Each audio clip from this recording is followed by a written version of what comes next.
For the people of Europe, the long wait is over. The tension, the fear, the anxiety of a decade has lifted. The pace of history had accelerated in the last year, taking the continent on a roller coaster ride of emotions. In 1938, Britain had feared war, issued gas masks, and called up reserves as Hitler took the continent to the brink of conflict over his demands that Czechoslovakia's German minority, the Sudeten Germans, be incorporated into a greater Germany. The democracies of Britain and France met with the dictatorships at Munich in perhaps the first modern summit meeting. The result is a settlement dictated to the Czechs that gives Hitler all he desires. The people of Europe rejoice at the news, believing a new order has come to pass, one that promises a lasting peace, with a commitment by the great powers to negotiation, not war. The continent believes Hitler has no further demands. The Sudetenland joins the Reich. The illusion of success crashes to ruins within months. The remainder of Czechoslovakia is torn apart, divided by avaricious neighbors orchestrated by Germany. The Nazis now target their ambitions upon the state of Poland, demanding the return of German territory given to the Poles after World War I. These demands conceal a dark strategy of endless German eastwards expansion, the product of an insatiable hunger for land to be taken from Slavic peoples thought inhuman by Nazi ideology. There can be no compromise, no appeasement. Unlike the Czechs, the Poles refuse to bow to Hitler's demands. Britain joins France in making an alliance with Poland. The final connection of the path to war is made by Joseph Stalin. The Soviet leader makes an alliance with Hitler. The deal gives Hitler a free hand to destroy Poland. The communists are rewarded with half of Poland, pushing their borders westward. In just weeks, the Polish state is torn apart, destroyed, either subsumed into the German Reich as German territory or subjected to the darkness of occupation by either Nazi or Soviet troops. The Allies stand helpless as the country they promised to aid is overwhelmed. Modern armored and mechanized armies sweeping aside the cavalry and foot soldiers of Poland. Then, nothing. After weeks of furious fighting, calm descends on the continent.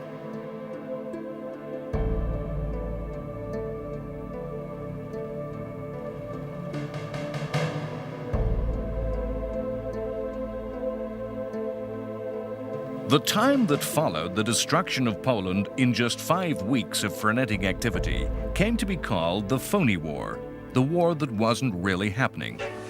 Now imagine me in the Maginot Line, sitting on a mine in the Maginot Line. Now it's turned out nice again, the army life is fine.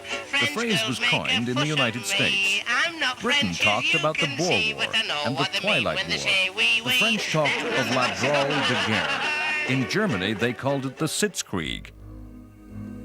France and Britain demonstrated their decision to end appeasement and honored their decisions to aid Poland. But the democracies did little to actually help Poland in any material way.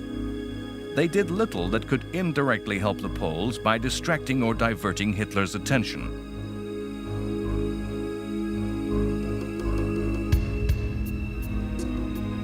France's commander-in-chief, Gamelin, saw the war only in terms of defending France, repulsing a German attack. This mentality spread down throughout the French army. No attempt was made by France's heavy artillery to shell German industrial towns, which were well within range.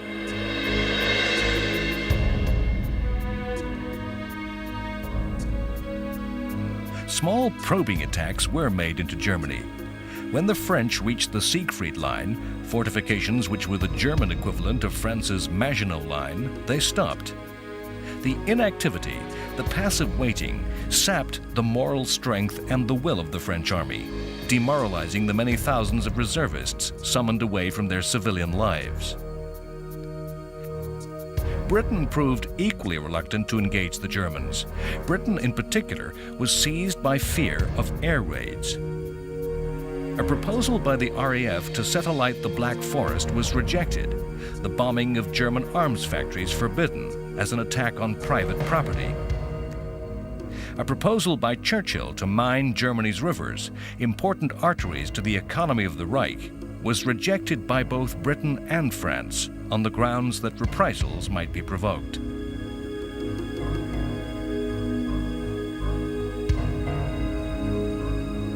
The first death of a British soldier did not occur until December 1939. This was in severe contrast to World War I, when, in the same time, 50,000 British servicemen had died. It's no surprise that the war seemed phony. The public mood of determination and resolution that had swept the democracies when war broke out gradually faded away. The willingness to resist an expected immediate attack melted into boredom. The blackout, the rationing of food, the evacuation of children far away from home, the closure of places of entertainment became irritations. The numerous emergency laws passed in the first months of the war imposed controls and interferences on and into everyday life that seemed pointless and irrelevant. It was not just Allied passivity that created the phony war. The Germans were in no great haste to raise the pace of the action. They sought to consolidate their gains in Poland. Some German generals thought the army not ready for war and hoped, as many did in Britain and France, that the war might wither away and a peaceful compromise emerge if neither side upset the other. Perhaps another reason for the phony war is the simple fact that the weather of that winter was some of the most severe in living memory.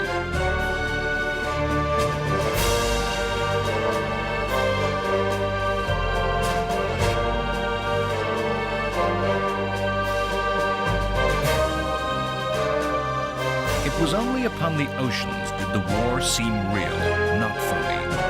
Germany's naval strategy was to attack enemy ships wherever possible, using both surface raiders and U-boats.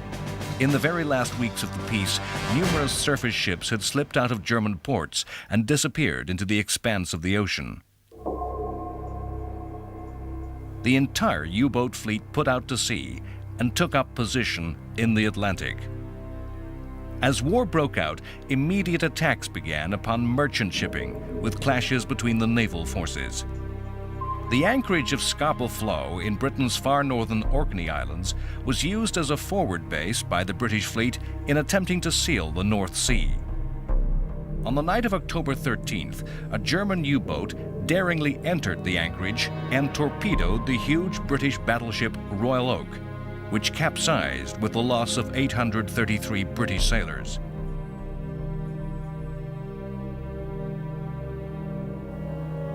In the coming war, the U-boat and the aircraft carrier would become the dominant weapons of naval warfare. But the first encounters of the war at sea involved surface action. Germany had built a fleet of large ships, surface raiders, designed to make long cruises into the oceans, sinking and destroying merchant trade. One such ship was the Admiral Graf Spee. She had sunk Allied shipping in the Indian Ocean and off the coast of South America had fought a battle with British forces, which she had powerfully outgunned. Engine problems forced the Graf Spee to take refuge in the neutral Uruguayan port of Montevideo. In classic subterfuge, the ships of the Royal Navy used false signals to convince the Germans that a massive British fleet was assembling over the horizon. The Germans chose to scuttle the Graf Spee. The encounter was presented to the British people as a great victory.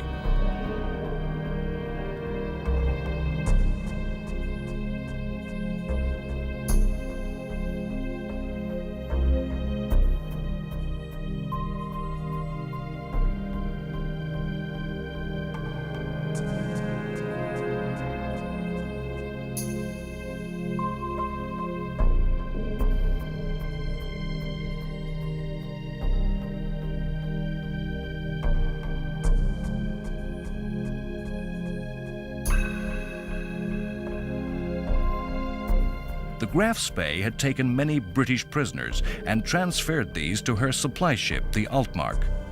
Altmark was cornered off the coast of Norway and took refuge in neutral Norwegian waters. A team of British Marines daringly stormed the Altmark, the British themselves violating Norwegian neutrality, and rescued the prisoners.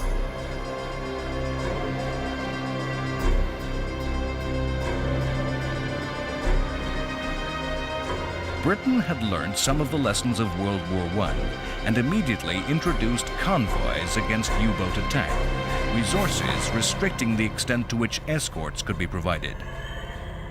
Churchill, as Britain's First Lord of the Admiralty in charge of Britain's Navy, showed the wild, maverick side of his nature, insisting that defense measures were not enough and demanded search and destroy patrols be launched against submarines. This was against all advice that this was proven to be a poor way to deal with U-boats. Churchill rejected the advice of the admirals. The result was that the British aircraft carrier the Courageous was sunk, and another badly damaged.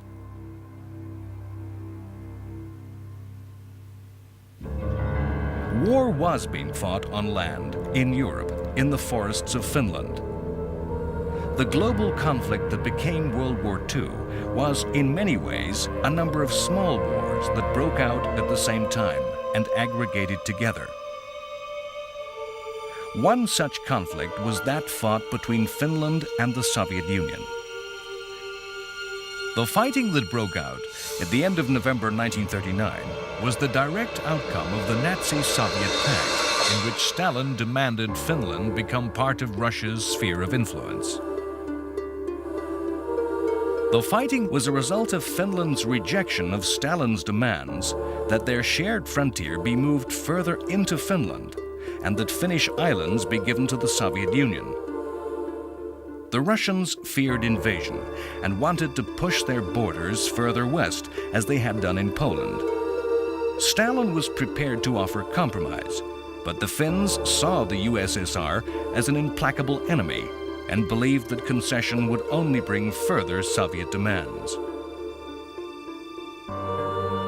Russian forces attacked across the whole length of the border. The Soviet Union mounted a full invasion of Finland. The Russian soldiers were told that Finnish workers would rise to welcome them as liberators from capitalism. The Finnish army was small and poorly equipped in nearly every aspect.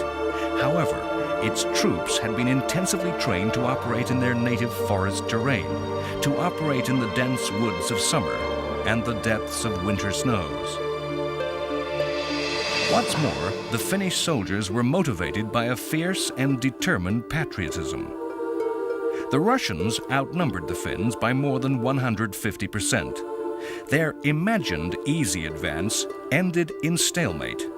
The Finns absorbed and repulsed repeated attacks, and the Russian superiority in air forces was negated by the short Arctic winter day and poor weather. The Russian tanks were negated by a simple improvised weapon, the Molotov cocktail, a bottle filled with gasoline and tar, which was thrown into tank engines, setting them on fire. The communist tactics were naive, separating their tanks from their infantry. The Russian armor was hunted down amongst the forests by Finnish infantry on skis. The Russians attempted to swamp the Finns by weight of numbers, using crude human wave mass attacks. The result was massacre by machine gun fire. Throughout the Finnish War and the early stages of the eventual conflict with Nazi Germany, Soviet forces would be severely weakened by the butchery of Soviet high command in Stalin's purges. The communist dictator destroyed the leadership of his army through a paranoid fear of plots and planned coup d'etat. Incredibly, the Russian forces had no white winter camouflage or winter survival skills and simply froze to death through the absence of winter clothing.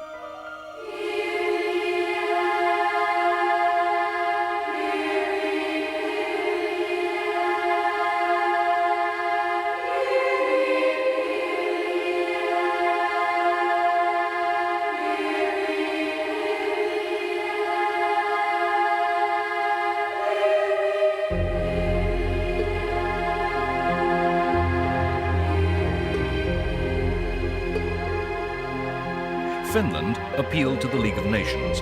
In its last major intervention in world affairs, the League proved as impotent as ever to prevent the war. The USSR was expelled from the League, and all member states urged to support the Finns. With Germany supporting the Soviet Union, such help the world could give Finland had to pass through Norway. So tortuous was this route, the Finns had to fight alone and unaided. As 1939 passed into 1940, the Finns turned to the counterattack and won a series of stunning victories against the Soviets. Whole divisions of communist infantry surrendered, and vast numbers of heavy weapons were captured and turned on the Russians.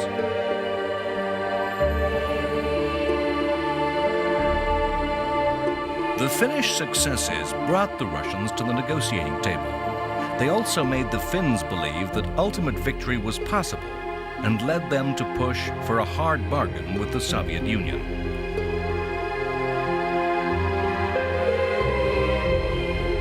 These tactical successes were a distracting illusion from the true strategic position, that Finland would, in the long run, be crushed by the sheer weight of her larger neighbor.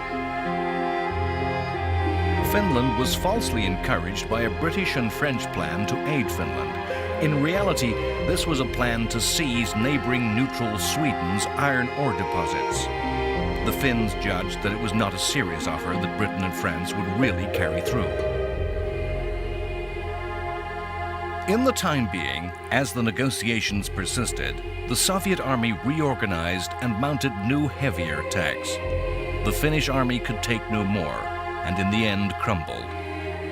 Early in March 1940, the Finns signed an armistice with the Soviets in Moscow.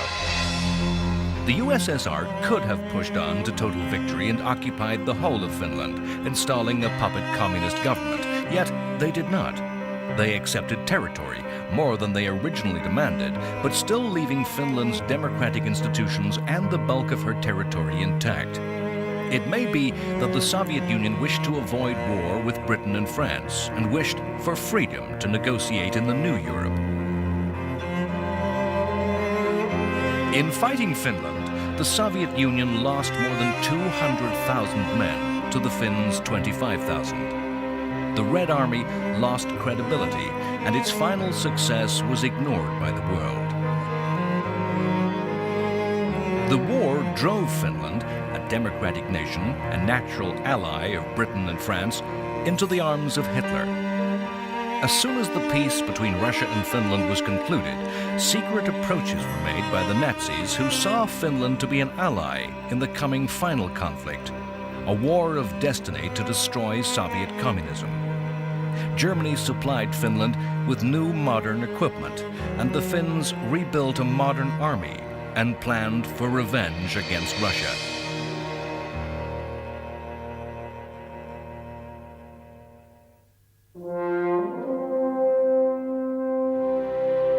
The armies of 1939, the armies which took their place in northern France, represented a way of fighting war, a relationship between the armed forces and society that is almost impossibly remote to the present. The British force that was slowly, unit by unit, being ferried across the Channel to the fields of northern France went under the title of the British Expeditionary Force. It went under the same name as that borne by the British Army in the First World War. The army resembled that of 1918 in more than just name. In appearance and mindset, in philosophy, in the mental framework of the senior officers, it was a war equipped to bring victory in 1918.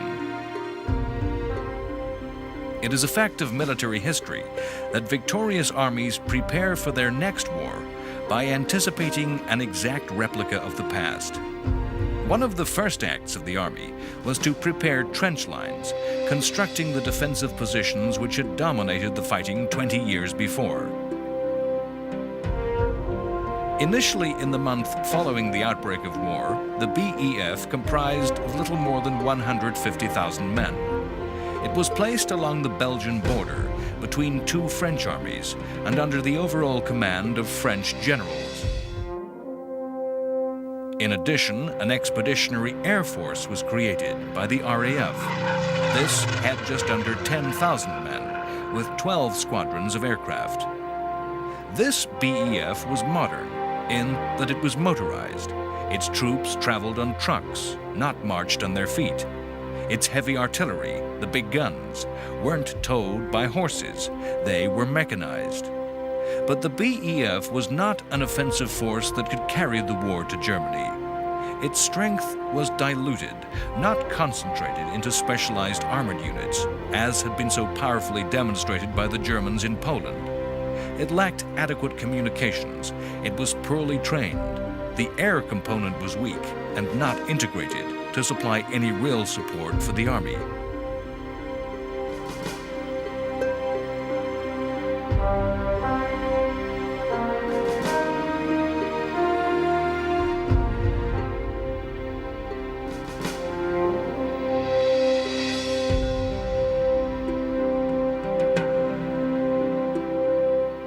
Through the winter, the BEF dug trenches, caught up on training, and waited to see what would happen. In the spring of 1940, the BEF was supplemented by territorial units, reserves of part-time soldiers. Its strength then began to approach 400,000, but nearly half of these troops were little more than labor, had little military value, and almost no equipment.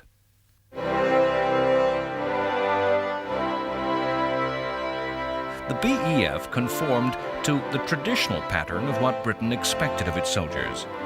Traditionally, the British Army was small and used to police less technically sophisticated civilizations within the worldwide empire. A small number of disciplined soldiers with technically advanced weapons were able to control large subject populations.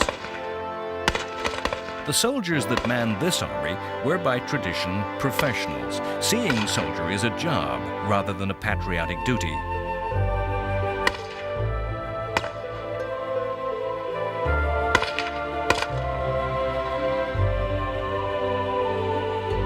Tanks had been one of the most startling innovations of the First World War. They had developed from agricultural tractors as armored vehicles to cross the morass of no man's land into the hail of machine gun fire that had made conventional charges by infantry with bayonet and by cavalry with sword or lance bloody killing grounds. Tanks had played significant roles in the great victories of the British in 1918. But amidst the confusion of the war, to read the true potential of the weapon required a leap of imagination that was made difficult by the Allied victory.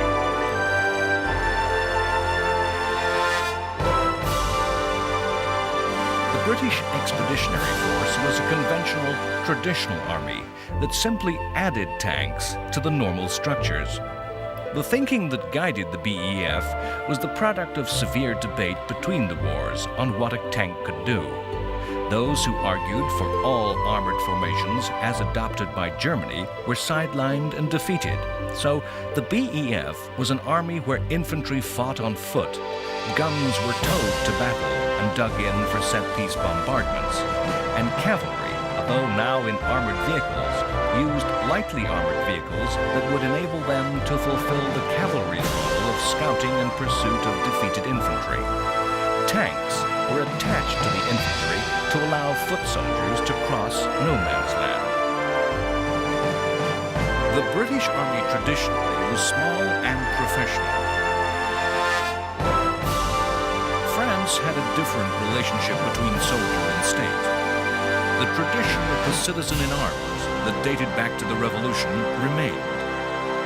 As a continental European power with borders with aggressive neighbors, France had traditionally maintained a large army based upon conscription, upon national service, upon the duty of the citizen to the state. Once again, in 1939, their army had been called up, reservists mobilized. It was a massive force of nearly 3 million that stood alongside the British Army. To create this vast army, France had relied on each generation of its young men passing through conscripted national service. The bulk of these vast numbers of reservists were placed in the uniform with just a single year's training, as much as 10 or 15 years previously.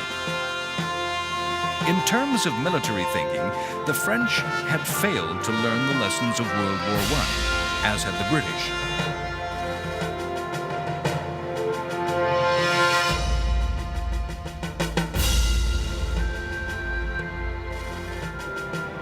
French tanks were over 3,000 in number, the equal of those in the German army, and were technically high in quality. But they were designated to accompany infantry, not to act as an independent strike force. The army as a whole was poorly equipped. France was unable to bear the economic cost of supplying such a huge force with mechanized transport. Most of France's guns were towed by horses. They were still horse cavalry regiments. The infantry marched on foot into battle. Orders were sent by messenger, not by radio or field telephone. The nation which went to war was, however, confident of victory. Opinion polls of the citizens that were soon to wear uniforms showed that 75% of France supported military action against Hitler over Poland. Generals have always stressed the need for focused goals. In this, the French army was devoid of inspiration. Its only goal was to resist. France's army thought the lesson of World War I was that the defense held the upper hand in combat, that the machine gun, in entrenched positions, could defend against battalions. This had been the hard-learnt lesson of France's Western Front. For the French soldiers defending their country's western borders, the defining moment in the history of World War I had been the Battle of Verdun, a complex of forts on the Western Front that had been resolutely defended to the death, with hundreds of thousands of casualties on both sides. France saw the path to victory in 1939 as making their whole country into a new Verdun, against which Germany could be provoked to attack. Attacks which would break against the fortress walls so decisively that German strength would be destroyed. This tactic produced the Maginot Line of forts, a fantastic complex of defenses.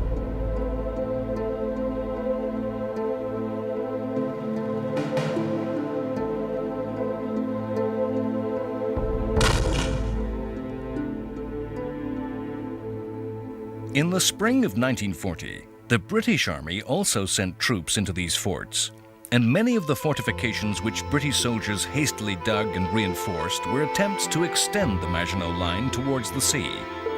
Economy had ended the line at the Belgian border.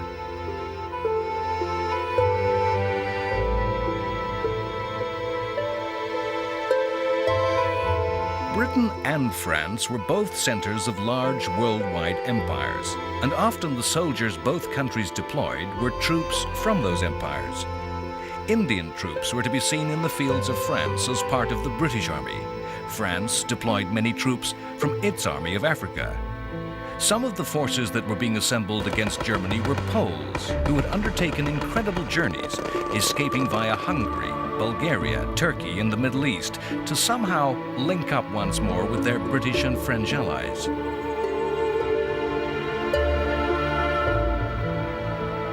A definitive mission of the Phony War were the raids which the British and French air forces did mount against Germany. These were raids of leaflets. In the early months of the war, Britain in particular clung to the belief that Germany might still be persuaded to listen to reason and negotiate a peace. For several months, the Royal Air Force scattered leaflets all over Western Germany, setting out a logical, reasoned case against Nazi expansion into Europe. There appears to have been no effect on public opinion in the Third Reich. The only value of the raids was in training crews in navigation over Germany at night. Neither German, British, nor French air forces sought combat during the Phony War. Attacks were made on shipping, and photographic reconnaissance was made.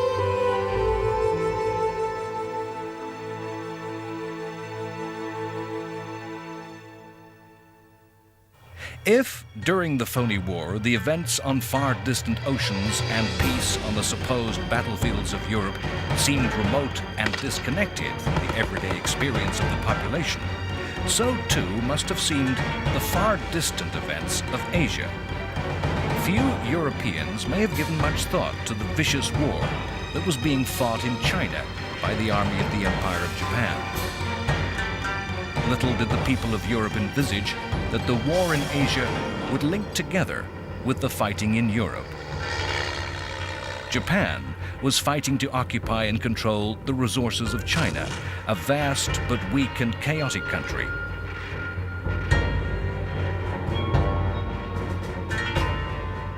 Japan sought to eventually replace the European powers as the imperial master in Asia. European colonies, such as Hong Kong, strengthened their defenses, fearing the war might spread across from China.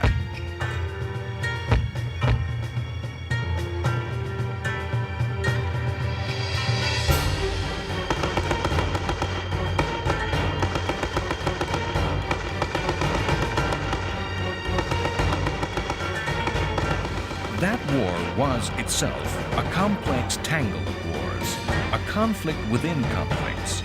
China fought Japan, but within that war, two Chinas fought Japan. The nationalists, the official government of China, and the communists, the alternative government. Within this war, the nationalists and communists continued their own civil war. Japan pioneered the strategy of extending the war to the whole of the enemy, both civilian and soldier alike. A series of brutal campaigns from the air and the ground massacred innocent civilians to intimidate and cow the Chinese population.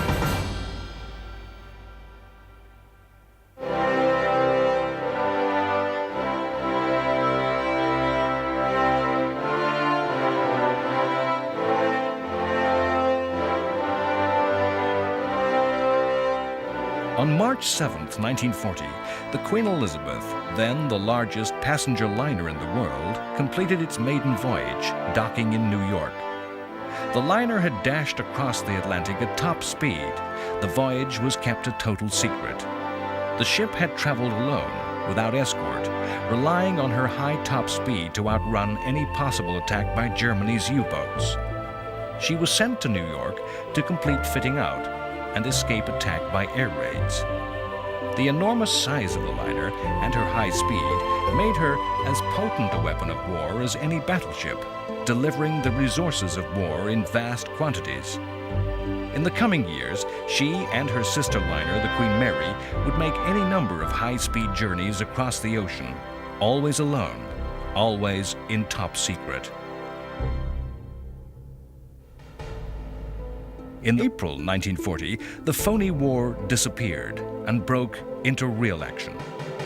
Germany mounted an invasion of the neutral Scandinavian country of Norway. Hitler saw Norway as a weak northern flank. The remote port of Narvik in the far north of Norway was the outlet for Swedish iron ore, essential for the German war effort. During the Finnish-Russian War, France and Britain had planned to seize the port and deny it to German shipping on the pretext that they were aiding the Finnish fight against Russia. This scheme was abandoned after the Finnish collapse against the Soviets. Germany's war effort was largely economically self-sufficient and did not depend on international trade. For those resources which Germany did not possess, rubber and oil, advanced technology had found exact substitutes which could be created from coal. One of the few materials which Germany needed to import for its armament industry was ore, with which to produce the highest grade steels. These had to be obtained from Scandinavia, actually from the neutral country of Sweden, but via the equally neutral Norway.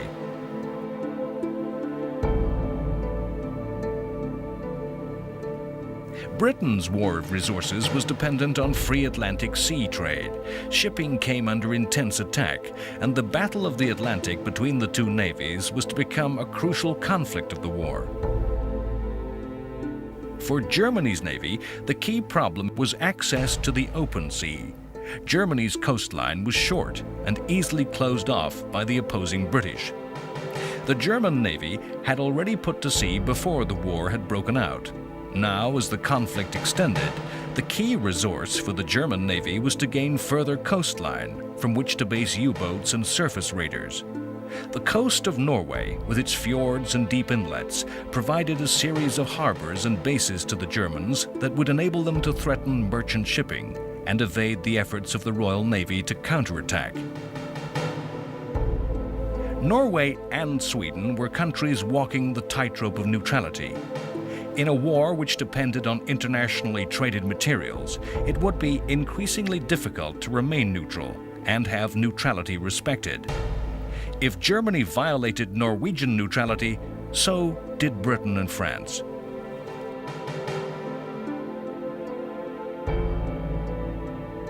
At the same time as the attack upon Norway, the Nazis turned against Denmark. Denmark had remained a neutral country in every European affair since 1815 and was accepted by all powers as part of Germany's backyard. Denmark was by nature pacifist in politics, with the military held in low regard. In 1940, the Danish army was just 14,000 strong, the Navy just 5 ships, the Air Force 50 planes.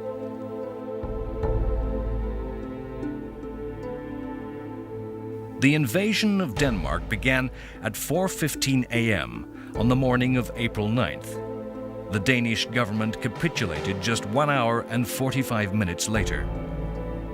Denmark was attacked because it was in the way, an innocent bystander in the path of the attack upon Norway. All the countries that were to come under occupation in the war had to choose how to deal with their conqueror. Denmark chose the path of least resistance. As a result of the capitulation, the Danish government retained power over Denmark's internal affairs. The price was what some call collaboration. Yet it was a policy supported by elections. For the Danish population, it was a recipe for survival. Norway had hoped to remain neutral. Although a country comparable in size to Denmark, its armed forces were stronger, and the country was to provide a stronger resistance to the Nazis. Norway had its own Nazi party, and its leader Vidkun Quisling was installed by the Germans as president of the occupied Norway. His name was to become synonymous with treachery and collaboration as he tried to impose a Nazi system on his country. As the Germans mounted their invasion, their troops embarked, their aircraft and ships fueled and armed. They were taking part in a carefully planned operation to grab resources needed to further fight the war. History conceals from us the confusion endured by both sides in 1940. If there is a lesson of military history, it's the way in which the most extensively planned operations simply do not turn out as planned. The fighting in Norway became caught up in just such confusion. As the German forces sailed up the coast, they encountered British forces, not a defense. They were involved in an offensive operation of their own. There had been intensive pressure in Britain to end the phony war, to do something. Britain and France had decided, unbeknownst to Germany, to lay mines in Norway's coastal waters.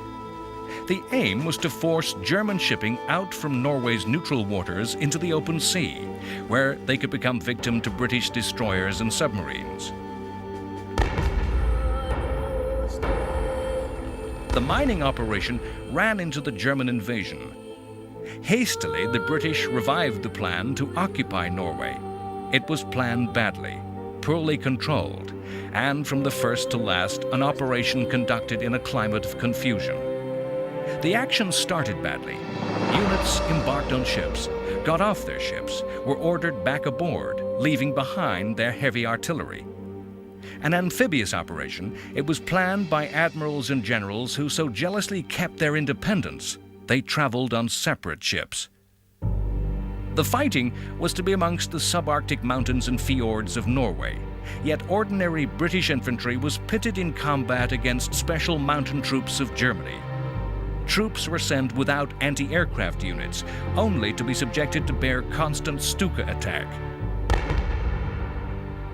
Despite some determined action by the Royal Navy, after having been initially caught off guard when British destroyers completely devastated a large force of German ships, the poorly equipped and organized British troops were pounded from the air and driven to constant retreat by the mountain troops, led by some of Germany's best generals.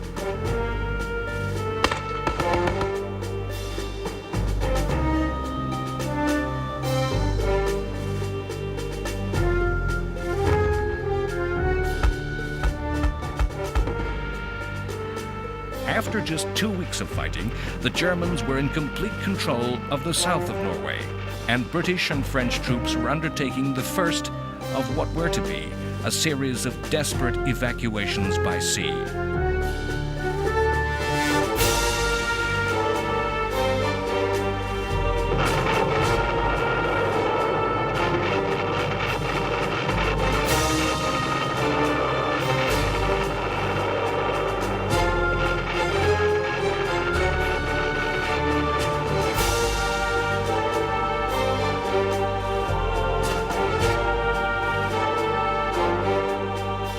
The initiative for this action came from Churchill and displayed Churchill's habit of proposing wild strategic adventures on the fringe of war at its very worst.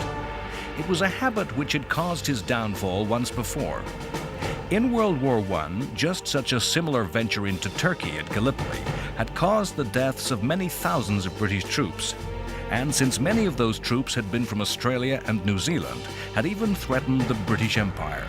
Fear and hesitancy that Gallipoli was being repeated only contributed to the failure of the Norway campaign. The combination of the utter surprise which the Germans managed to effect and the chaotic organization of the British and French forces meant that just such a fate may have again awaited Churchill. Instead, the events in Norway were to project Churchill to the height of power. That a disaster that might have consigned Churchill to the footnotes of history catapulted him to a paramount position proves such a thing as destiny exists. The timeline of the war is a complex weave of events, of cause and effect tangled together. Already, elsewhere in Europe, the war shifted into a higher gear. A picture was being drawn upon a bigger canvas as the German invasion of France and the Low Countries began. Yet, in Britain, the chain of cause and effect that spread from the Norway campaign was still to play out. The government had been led by Neville Chamberlain. Chamberlain has earned an unfortunate place in history as the principal architect of appeasement, forever to be associated with the Munich Agreement that had consigned Czechoslovakia to oblivion, with promises reneged and trust betrayed. Chamberlain, in fact, only represented the views of nearly everyone in Britain and her ally France. Chamberlain's fault was to take Hitler at his word. He has compounded his fall in the eyes of history by a series of dramatic speeches that were all too quickly to be confounded by events, to the discredit of the man. On his return from Munich, describing a meeting with Hitler where the dictator had made a vague agreement never to go to war with Britain, Chamberlain had waved a single sheet of paper and famously promised peace in our time. A principled man, Chamberlain had been devastated by the outbreak of war, seeing it as a failure of his political life. The conduct of the war, its phony nature, was as much a product of Chamberlain's clinging to a desire that somehow a peace might be grabbed, even at that late stage. While Chamberlain led Britain, no bomb ever fell on German territory. After 6 months of the phony war, on April 6th, as the Germans were leading their invasion fleet for Norway, Chamberlain had made a speech where he famously declared, "Hitler has missed the bus." Chamberlain confidently predicted victory, arguing that Hitler had failed to act while Britain and France were still arming for war. Once again, Chamberlain's words were soon to be ridiculed by events as the war began for real. A debate in Britain's House of Commons was called to discuss the Norwegian campaign. The House met for 2 days in continuous session. Member after member rose to criticize Chamberlain. Aged war heroes came to the house in uniform and medals and stood in condemnation. Famously, Leo Amery, one of the most senior members from Chamberlain's own Conservative Party, quoted words from Oliver Cromwell, spoken in the House 200 years previously. Pointing at Chamberlain, he said, "You have sat too long for any good you have been doing. Depart, I say, and let us have done with you. In the name of God, go." A vote followed. Chamberlain's party deserted him, and the government's majority of 200 was cut to 81. The result stunned Chamberlain, and, visibly shaken, he left the house with chants of "Go, go, go," resounding in the chamber. Chamberlain, in fact, did not relinquish power easily. He asked the opposition parties, principally the Labour Party, to join a coalition government. The Labour leader Attlee refused, saying Labour would only serve under a different Prime Minister. Chamberlain held a meeting with King George VI, Churchill, and the most senior minister, Lord Halifax, who was Britain's Foreign Secretary. Halifax was the choice of those in government to succeed Chamberlain. The King asked Halifax to form a government. Halifax declined. Uncharacteristically, Churchill achieved his life's ambition by remaining silent. Churchill was chosen because of his dissociation from the politics of appeasement. He alone, of politicians outside the central establishment of British politics, had an arsenal of political and strategic creativity, coupled with instinctive, innate, and powerful talent for the game of war. He himself later remarked on his taking office, "I thought I knew a great deal about it all, and I was sure I should not fail." As he became British Prime Minister, Churchill regarded himself as fulfilling a personal destiny. Churchill's rise to power was the last act of a course of events started by the fighting in Scandinavia.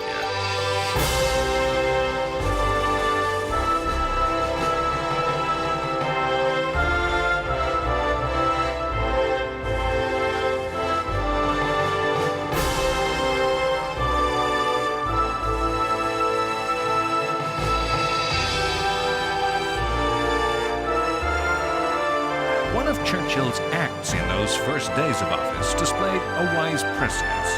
Taking the advice of RAF officers, he forbade sending more units to France, reasoning they would be fighting a lost cause. These planes had a place in another battle, the Battle of Britain, that was to follow. Churchill was a natural leader, a natural strategist, but in those first days he was incapable of influencing events. Already, history was swirling about Britain, her leader, and her people. History which was already swamping Britain's French allies under an avalanche of war. Next time on World War II, The Complete History. The population of Europe comes to yearn for the years of the phony war, as all expectations of victory, all predictions of how things will be, are wiped away in weeks. As the German success in Poland is repeated and magnified by a new, ever greater blitzkrieg of armored war. The Maginot Line is bypassed, and the British and French armies are drawn into a simple German trap, cut off, surrounded, with their backs to the sea.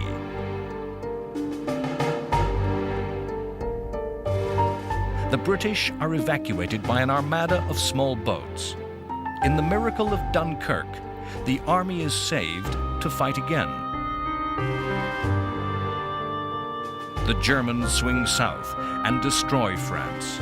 The ancient dominant power of Europe is defeated in weeks and forced into humiliation of surrender by a vengeful Germany. A weary and defeated France descends into a hell of occupation and the shame of collaboration.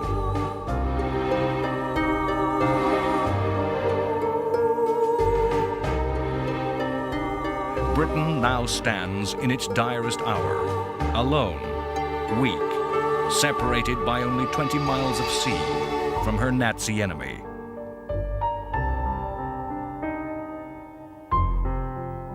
The people of Britain experienced the terror, the fear that other European powers have endured, the fear of invasion, of subversion, of occupation. Invasion and attack is expected. Every desperate reserve of improvised defense is deployed. Hitler offers peace once more. The reply from Churchill is of pure defiance. To fight on the beaches, to fight on the streets, to never surrender.